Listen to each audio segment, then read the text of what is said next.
Hello बच्चों, let's read the question. Dash is a procedure through which a piece of DNA is introduced in a host bacterium.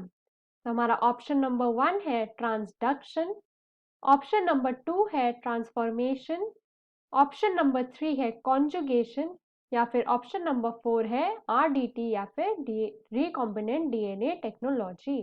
तो इस question में हमें बताना है जब हम किसी पीस ऑफ डीएनए को इंट्रोड्यूस करते हैं इन अ होस्ट बैक्टीरियम, उस प्रोसीजर को हम क्या बोलते हैं।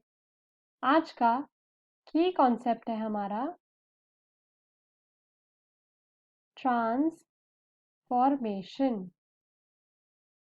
तो पहले हम समझते हैं कि ट्रांसफॉर्मेशन की प्रोसेस एक्चुअली होती क्या है। तो ट्रांसफॉर्मेशन की प्रोसेस में हम लेते हैं एक पीस ऑफ डीएनए एंड हम इस पीस ऑफ डीएनए को इंट्रोड्यूस या फिर इंसर्ट कर देते हैं इनटू अ होस्ट बैक्टीरियम।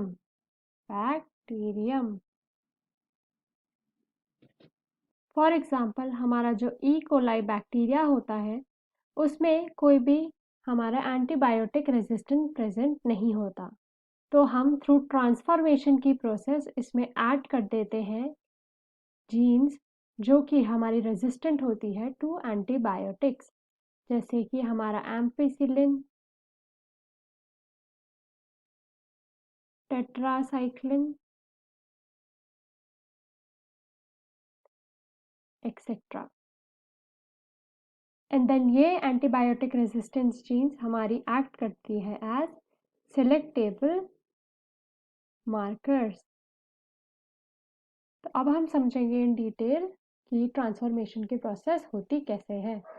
तो फर्स्ट हम लेते हैं एक वेक्टर डीएनए एंड साथ में लेते हैं हम एक डिजायर्ड डीएनए फ्रैगमेंट।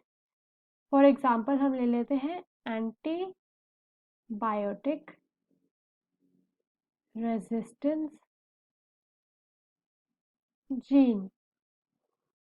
हम फिर vector DNA and desired DNA को कट करते हैं एट स्पेसिफिक साइट्स जिनको हम बोलते हैं रिकॉग्निशन साइट्स, एंड देन हम इन दोनों स्ट्रैंड्स को जोड़ देते हैं विथ डीएनए लाइगेज एंड इस प्रोसेस से हमारी फॉर्मेशन होती है ऑफ रिकॉम्बिनेंट डीएनए मॉलिक्यूल।